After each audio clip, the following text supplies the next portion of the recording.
Donc bonjour Cédric Ferrand. Pour commencer, comment allez-vous et est-ce que vous êtes heureux de revenir à Chambéry? Oui, ça va très bien. Ça faisait 11 ans que je n'étais pas venu à Chambéry, donc je suis content de revenir un petit peu à mes sources, quelque part, pour quelques temps. Ça va bien. Vos lecteurs français n'ont plus trop l'occasion de vous voir depuis que vous vous êtes installé au Québec. Est-ce que vous pouvez vous présenter en quelques mots? Oui, je suis Cédric Ferrand, je suis l'auteur de deux romans, Vasberg et Sauvok. Je vis actuellement à Montréal depuis 11 ans, et voilà, en grosso modo. D'accord. Donc vous avez écrit Vatsburg, donc votre premier roman. Pourquoi avoir choisi la fantaisie et d'où vous est venue l'idée de ce récit?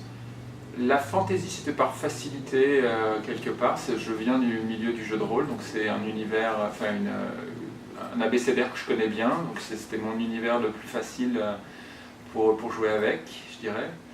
Et j'étais passionné de polar aussi également, et je me suis dit que prendre le meilleur des deux mondes était le moyen le plus agréable de faire un premier roman, d'écrire une histoire policière, mais avec de lourds éléments de fantaisie. C'était un bon challenge. Puis c'est quelque chose que je n'avais pas lu à mes yeux. Il y a des auteurs qui ont fait déjà ce mélange. Je n'étais pas le premier, mais disons que c'était une veine qui n'était pas trop surexploitée en fantaisie. Donc c'était un moyen agréable de proposer un récit avec un mélange pas trop vu et archi-revu. Après la fantaisie, vous vous êtes plongé dans l'Uchronie et la science-fiction avec Sauvok. D'après vous, quelles sont les différences et les points communs entre vos deux romans? Le point commun, je dirais que même si Vasberg et Sauvok parlent de deux villes très marquées, puisque c'est Moscou pour Sauvok et Vasberg pour Vasberg, en fait, ils ne parlent absolument pas de ces villes-là, puisque j'utilise ces villes-là pour parler de mon expérience de Montréal. Vasberg était une histoire sur deux communautés qui doivent vivre sur une île, qui doivent apprendre à vivre leurs deux solitudes simultanées. Et puis Sauvok est une manière de me parler de l'hiver québécois en centre-ville de Montréal qu'on vit depuis 11 ans. Donc c'est des manières très détournées de pouvoir parler de mon quotidien sans avoir l'air de raconter juste ma vie, en fait, de les projeter dans des univers fantasy ou SF pour les sortir et les magnifier, mais en fait je raconte bêtement ma vie et ce que je vois autour de moi. Vasberg a été adapté en jeu de rôle, alors que Sauvok, c'était le processus inverse, il est parti d'un jeu de rôle. Pourquoi avoir marié ces deux univers? Le jeu de rôle et le roman? Oui. Comme je disais, j'ai fait mes classes en jeu de rôle pendant très longtemps, j'ai écrit des scénarios, j'ai développé des univers, donc c'est comme ça que j'ai acquis mes compétences d'imaginaire. Donc ça me paraissait logique de garder des passerelles entre les deux formes de récits.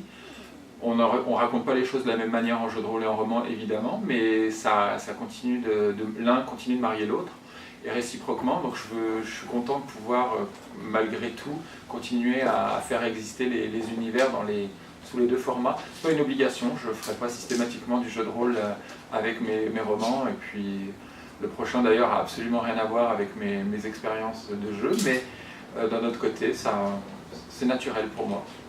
D'accord. Où est-ce que vous puisez votre inspiration et quelle est votre méthode de travail? Mon inspiration, c'est le quotidien. Comme je disais tout à l'heure, je parle toujours de ce que je vois autour de moi, donc essentiellement Montréal depuis que j'écris, depuis que j'ai migré. Donc c'est ça, je détourne beaucoup les choses, je regarde, je m'inspire d'expériences familiales que je régurgite de manière un peu détournée dans mes romans, ou d'expériences que j'ai vues, de choses qui paraissent importantes dans les actualités et que je ne veux pas forcément traiter de manière frontale, et que je trouve un moyen détourné d'en traiter via la science-fiction, la fantasy. Et concernant votre méthode de travail, du coup? Oui, la méthode de travail, c'est assez. Je suis quelqu'un d'assez désorganisé. J'ai pas de plan en tête. Je fais pas de méthode. J'ai pas une grande méthode. Je fais pas des petites fiches récapitulatives avec chaque intrigue, chaque sous-personnage pour savoir si j'ai donné un traitement égal à chacun. C'est un petit peu vas-y que je te pousse. C'est pas que je veux pas avoir de méthode, c'est juste que je voudrais que ça soit pas trop mécanisé et que ça reste naturel, que le flow de la créativité soit pas trop mécanique. J'ai acquis pour Vasberg, je m'étais mis quelques petites contraintes où j'avais listé mes romans, mes chapitres à l'avance, en me disant tiens, il faudrait qu'il y ait un chapitre qui parle de ça, il faudrait qu'il y ait un chapitre qui se passe plus ou moins par là. C'était un peu les contraintes que je m'étais données dans mon découpage. Mais pour Sovok, où on suit vraiment des gens pendant une semaine au quotidien, il n'y avait rien si ce n'est trouver le bon rythme et essayer de trouver une respiration adéquate au récit. Puisque vous vivez désormais au Québec, qu'en est-il de la création littéraire francophone là-bas et plus particulièrement concernant les littératures de l'imaginaire? Alors elles sont très présentes, on a de nombreux éditeurs qui traitent de la science-fiction, le fantastique et fantasy là-bas.